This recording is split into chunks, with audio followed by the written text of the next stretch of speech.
Miss Stella's Meza. On today's episode, it's raining outside, it's cold, it's dull, and I'm in need of some comfort.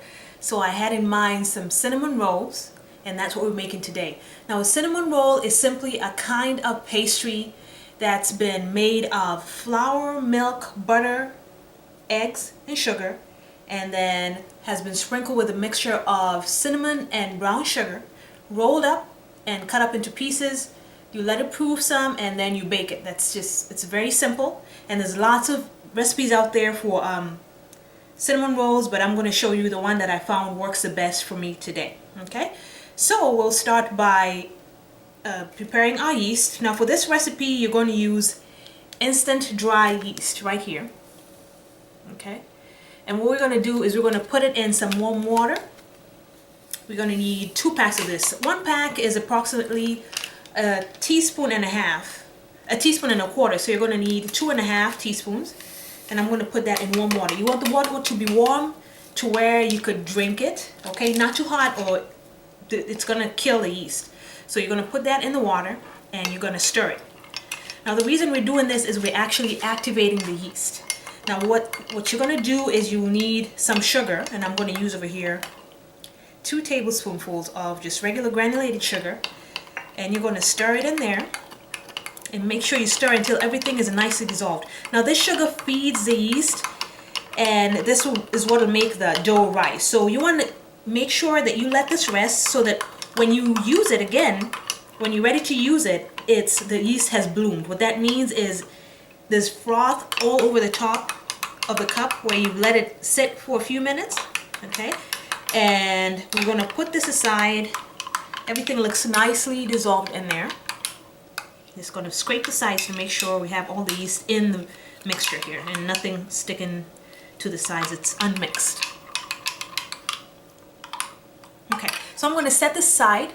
Okay, and if you want the full ingredient list, all the measurements, and step-by-step instructions, including the pictures for this particular recipe, please visit my blog. It's www.stellasmeza.blogspot.com.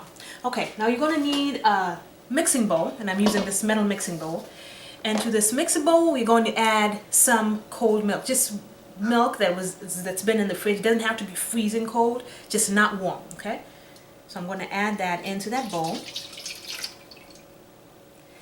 and then this is what I found makes these cinnamon rolls very nice and moist and adds a lot of flavor, extra flavor to it. I'm going to be using, now this is a big pack. You need a 3-ounce pack of Jello instant pudding mix. Okay, so I've used part of this. I didn't use a whole pack. I just pulled out enough to be around 3 ounces, and that's what I'm going to put in here. And you're going to stir. Now this gives the cinnamons a nice texture and flavor. Okay, makes them nice and moist. And this is another trick I use when I cook most of my cakes. I add this instant pudding mix. It just works miracles. Okay, so I'm stirring that up. I want to make sure everything is nice and dissolved.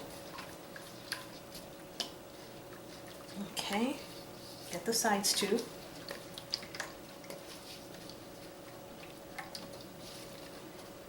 Okay, now to the side I have 1 stick of melted butter. Okay, it's just regular unsalted butter that I melted over the stovetop. I'm going to add that in here and whisk. Make sure you get it all. And the mixture started thickening. And then I'm going to check on my yeast mixture, make sure it's nice and frothy. I'm going to let it rise a little bit more. I want more volume on here. So I'll come back. Nothing will happen to this. We'll come back once this is nice and frothed up, and I'll be right back with you to show you the next step. Okay? Mixture is nicely frothed up. You can see all the bubbles from this point up. So I'm going to put that in the pudding mixture, and make sure when you put your butter, the melted butter, into the milk and pudding, that it is not hot, because I melted mine and let it cool down for a little bit, so you don't want it hot. So into that mixture goes that yeast that's been blooming for a little bit. It took around 4 to 5 minutes for it to nicely froth up. Now, just so you know, if you're using yeast that is not fresh, it's not gonna froth, which means the recipe will not work. It'll flop. So make sure you have fresh yeast, okay? All right, so now I've added in there, and what I'm gonna do is I'm gonna add 2 eggs that I have here on the side. And each time you pour in anything, make sure that you whisk it well. Now that mixture in there is starting to get really thick. Okay. If you like, you can turn the bowl around. That way you make sure everything's evenly distributed in your mixing bowl. See that? Nice and creamy. Alright, to that I'm going to add 1 teaspoon of salt. Now I use kosher salt to cook, so I'm going to use that in this recipe as well. Now you're probably wondering why I'm adding salt to pastry that's supposed to be sweet. The reason a lot of times when I make desserts you'll see me using salt is because that salt brings out the flavor of everything in there. It makes a nice balance. So whatever it is you're cooking is not just cloyingly sweet. There's that nice contrast between the sweet and the salt that you add in there.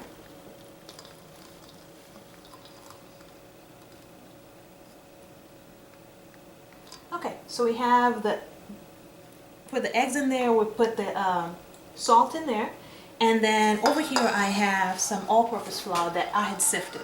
Okay, you don't want to use self-raising because that has baking powder in it, so just regular all-purpose flour. And I'm going to add this in 3 batches, and after each time I add, I am going to 3 or 4 batches. Each time I add, I'm going to give it a nice stir.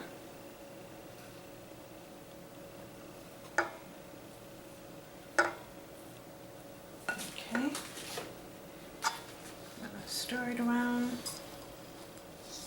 Try and give it nice big strokes. You don't want to overmix this, or your dough will be hard.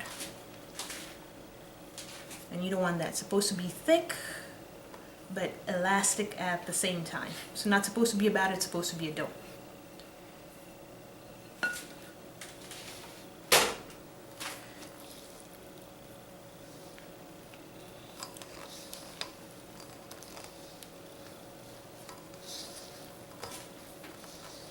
Alright. And I'm going to add this.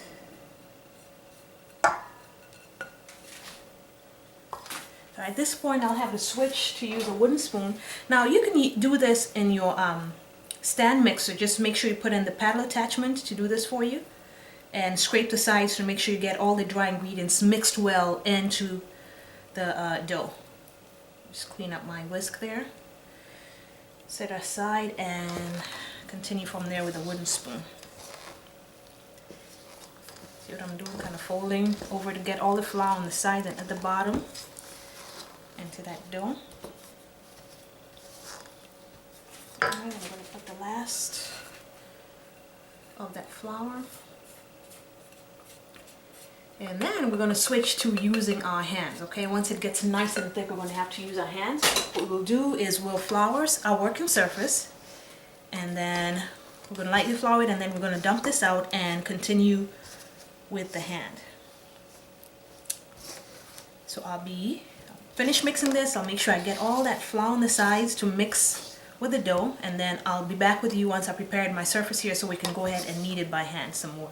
I'll be right back. Alright, now I went ahead and kept kneading that dough for around 10 minutes, and as you can see, it's nice and soft. See that? And it's not sticky. See that? So this is what I was doing while I was on break. Just bring it into itself, but you want to first flour your working surface, okay?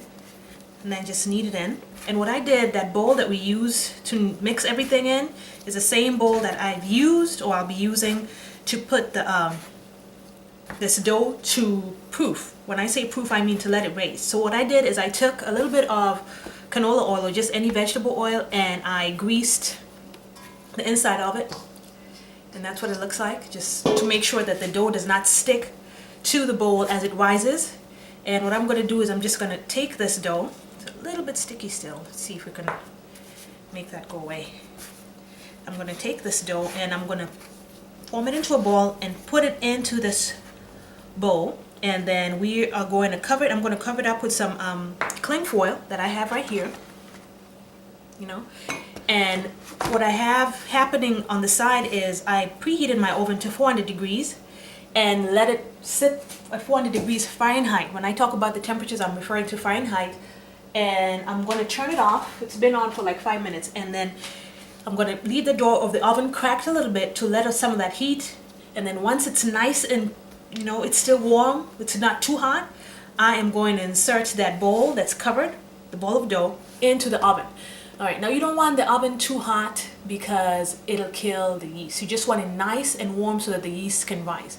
Okay, so I'm going to keep doing this so it's not sticky anymore. You want it soft, but when you have a clean hand, when you touch it, it should not stick to your hands like it's doing here. So I'll keep working on this dough. I'm going to put in that bowl covered up with some cling foil, and then I'm going to put it in a warm oven. If you'd like, you can put it on your countertop in the kitchen. Just take cloth, a clean kitchen cloth, put in some water, squeeze all the water out, and then cover the top of your bowl. Okay, and let it sit. I'm going to let it sit for 1 hour, and I'll be back with you once the dough is nice and rested, and then we're going to go there. We'll go to the next step. I'll see you in a little bit.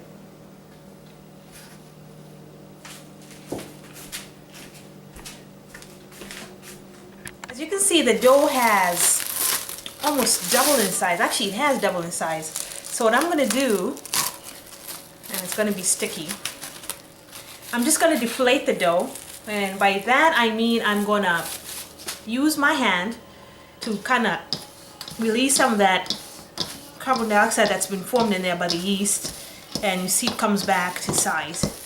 And then I'm going to further let this dough, it's very nice and supple, I'm going to further let this dough rest for 20 minutes again in the warm oven, and then when we'll come back we'll be ready to roll it out and proceed to the next step. As you can see, not sticky at all, and it did not stick to the mixing bowl because of that oil that we greased the bowl with. So we'll see you back in 20 minutes.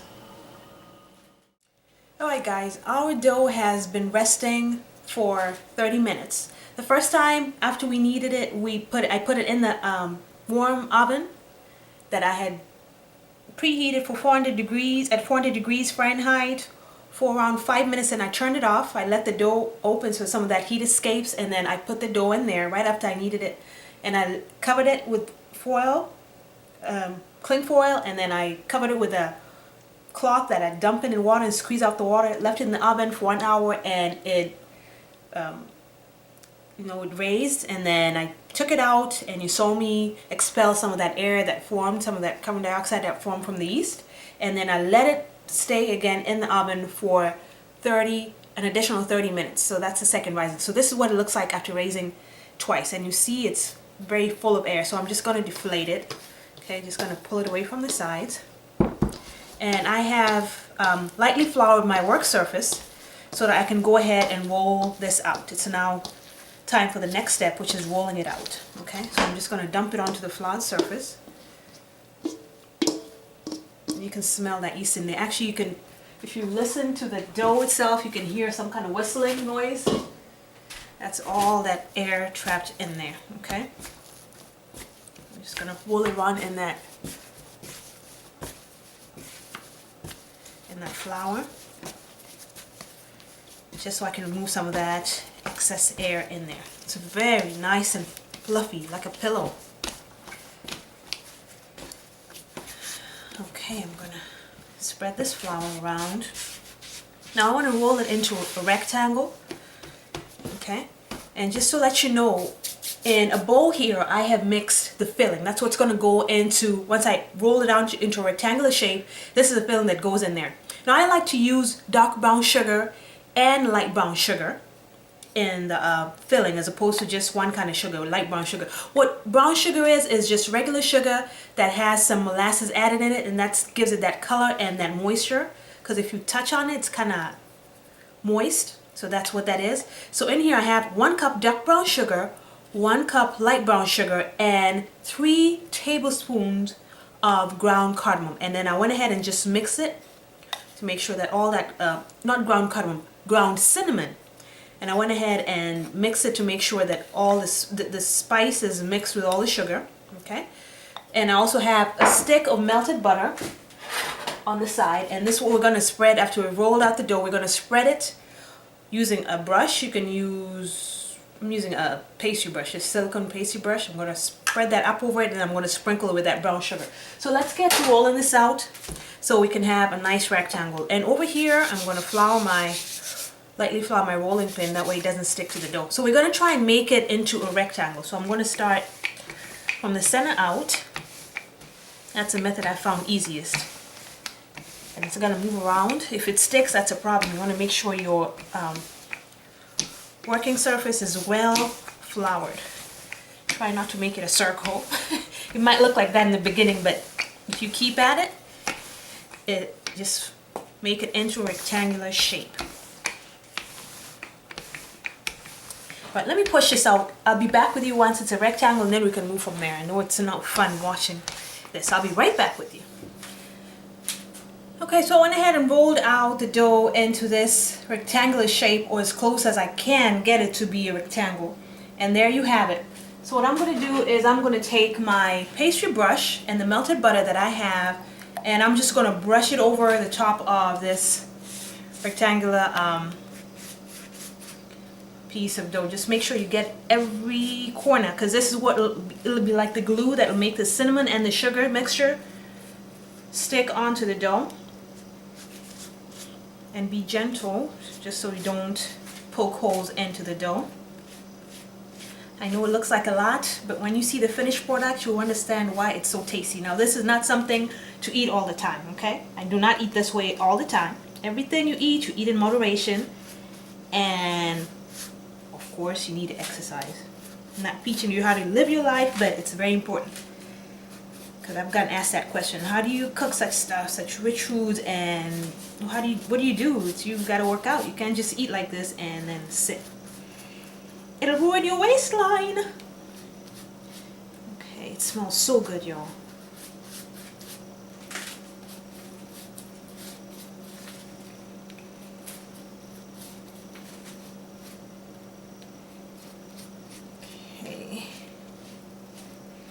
So what we're going to do is we're going to take that sugar cinnamon mixture, and we're just going to sprinkle it up top over this, and then we're going to roll her up, and then we're going to cut it into little pieces and let it sit for another 20 minutes. Now on the side here I have a 3-quart baking dish. I know there's flour in there. I didn't mean for there to be flour, but some fell in there while I was working. But that's what I have here. It's a 3-quart baking dish. That's a 9x13 dish. You can use a circular one so long as it can hold up to 3 quarts in there. And then once you roll up the dough and you cut it up into pieces, you're going to let it sit in there. We're going to let it sit in there for around 20 minutes. And then from there we're going to put it in a 350-degree oven, and we're going to let it bake for 20 minutes. And that's 350 degrees Fahrenheit, okay? So now I'm going to start the fun part. I'm going to make it rain with that some of that brown sugar cinnamon mixture. Don't panic. It looks like a lot, but that's where all the flavor's at. Ask anybody who's ever eaten cinnamon rolls or Cinnabons or what's so special about them. It's that brown sugar mixture. It's so good.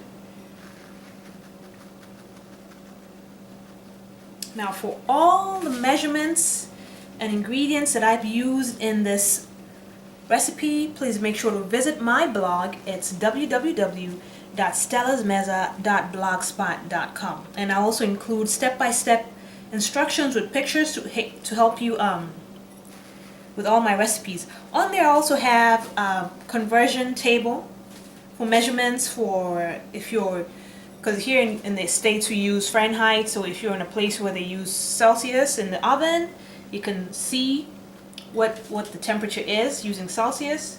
And we use cups here, so you guys can see what it is in mils, okay? So make sure to check that out. It's one of the posts I put on there, and that's just supposed to aid you, make it easier for you to make some of these recipes that I put on my blog or do videos for. And we're almost done. I want to make sure I get every little space. Make it bake. Make it bake. This is fun. But boy, am I going to have some cleanup work to do after this. It's all good though. It's for a good cause. Okay there. Just about done. Don't eat this every day. Disclaimer. Alright, now we're going to start rolling this up. Okay? I'm going to start rolling it from this end coming to me. Okay? Come to me, baby. And I'm going to start at the corner. Just lay it on there. And this dough is so soft. It's just very nice and soft. I cannot wait for these to bake. So we're just going to keep rolling it towards you. Make sure you roll it tight, okay? So it doesn't come undone when you leave it to rest for the next 20 minutes after you've done this and cut them up into pieces. You want to make sure the roll is tight enough to hold that brown sugar cinnamon mixture in there real good, okay? And I'm going to come back to you once I'm done rolling this up, okay? So we'll see you in a little bit. Alright, so over here you see I started cutting the cinnamons into, I'm doing around 2 inches, and this is the rest of the dough. Now I cut the ends off because that's what it looks like, but I have plans for this. I'm not going to waste it. I'm going to make like cinnamon twists or something with it, or I'll just throw them in there. I'll make them into a shape and throw them in to another baking dish anyways, okay? So now look at what I'm doing. We want around 2 inches from the edge after each time you cut, and I'm not sewing back and forth. I'm just bringing it down, and you want to use a sharp knife, or you can use thread, okay? By that I mean you can take thread, you know, like just regular sewing thread, put it underneath, push it underneath the dough, and then pull it up against the sides and kind of pull, and it'll pull them right off clean, right off apart. And that's what we have, okay? And I'm going to keep cutting the rest, and then I'm going to cover them with foil, let them rest on the counter or in the warm oven for another 20 minutes.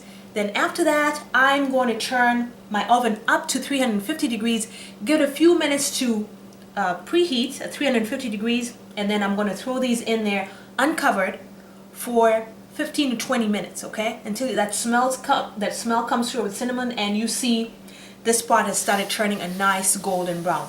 And then when you come back, I'll show you how to make the glaze that goes over top of it, okay? So we'll be right back with you. Now we've let our cinnamons sit in the warm oven for 20 extra minutes, and now I just wanted you to see what it looks like. And that's the reason why I left space between each one of them, because they still rise some more. So you see they're touching. Now I'm going to put them in the oven and bake them at 350 degrees Fahrenheit for 20 minutes, and I'll be back with you to show you how to make the frosting. Okay, so our cinnamon rolls are baking in the oven. We have 5 minutes left. So I want to go ahead and start making the frosting. I have here a stand mixer, and in it I have one 8-ounce pack of cream cheese at room temperature, and I also have half a stick of butter, which is 4 tablespoons. So what I'm going to do is I'm going to start creaming the mixture. You see it's really soft, so it's not going to be a problem at all to mix. And I have my paddle attachment going in there. Okay, so on low speed I'm going to start creaming it. And what I'm doing is just mixing it together. Alright, and then I'm going to add to that some pure vanilla extract. Now if you do not have vanilla extract, or if for religious restrictions or whatever it is you cannot use vanilla extract, you can use this. It's vanillin sugar, which is just vanilla bean sugar, and I found this at an Asian store, Asian market. Okay, so I'm going to add here my vanilla extract. So we're going to add it in there.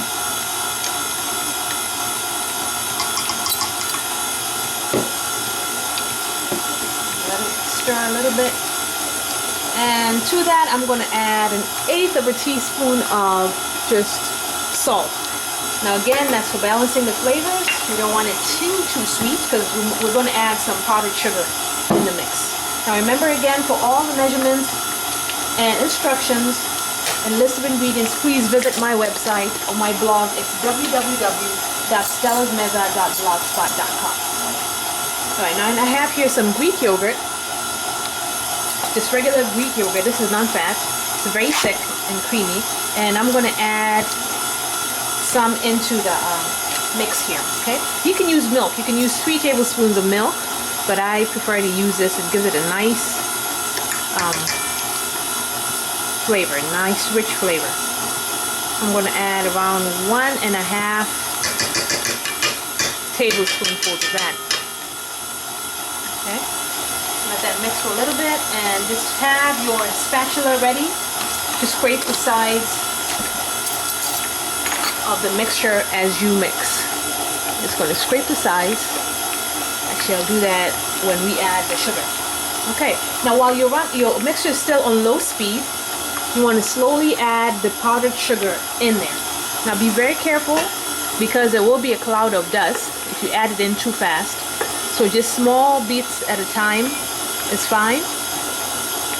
And I hear my timer, my oven timer, letting me know there's 1 minute left for the cinnamons to be done, and I can smell, the whole house smells so beautiful. And I'm going to enjoy that with a cup of tea. A cup of masala tea. Now what I did, remember I told you that I had plans for the scrapes of dough that I cut from the sides of the rolled up cinnamon before I put it in the oven. I went ahead and, I don't even know, I went ahead and made, I remembered I had 2 mini loaf pans that I bought a while back but I've never used. So I went ahead and cut it up into, I think it'll be like a pull apart kind of cinnamon bread. So I can't wait to see what that looks like. I know what it'll taste like. It'll taste exactly like a cinnamon, but I know it'll look really cute. So can't wait to see those. Okay. So now we've added that and we did good. There's no dust cloud going. And I hear my oven beeping. So I'm going to keep mixing this for a little bit longer. I'm going to take those cinnamons out the oven. I'm going to let them cool down for about 5 minutes, and then I'm going to put on this cream cheese frosting. Now I want you to see what it looks like. What it looks like when it's done. You see that? It looks almost like icing sugar. Icing that you put, sorry, not sugar, icing that you put on a cake. I'm just going to scrape the sides and let it mix a little bit longer. Make sure there's no powdered sugar on the side, and then I'll be back with you to show you the finished plated item, and I cannot wait. So we'll see you back in a little bit. So there you have it. Look at that. Beautiful, and it smells so good. So what we're going to do is I'm just going to slather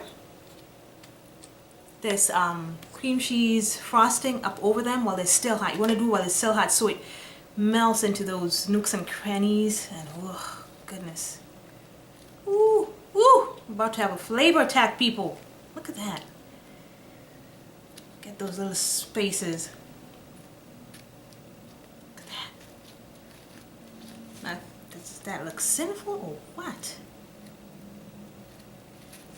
Ooh, ooh. Put it on, put it on. Look at that.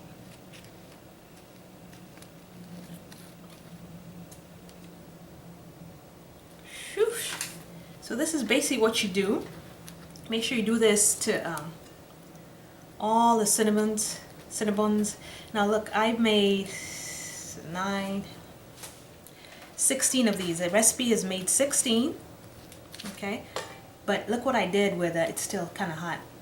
With I found the little mini pans, and I just took the scraps of dough, rolled it out into a circle, put some butter on there, and sprinkled some of that sugar on there. And then I started folding the dough into itself, and then I cut it up with a pizza cutter, and then I arranged the little pieces in here next to each other. So I cannot wait.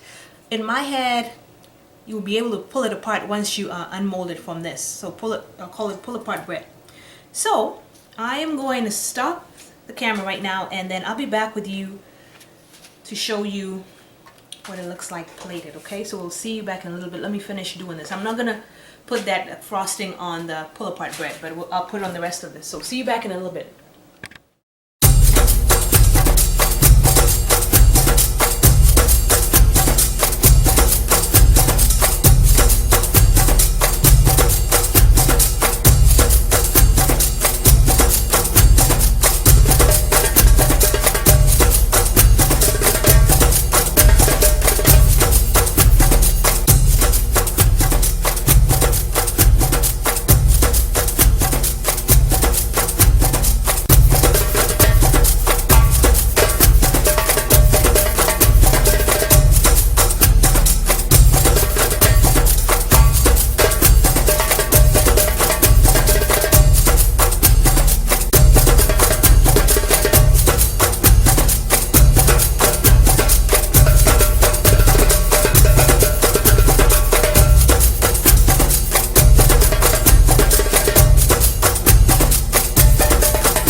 yeah, yeah.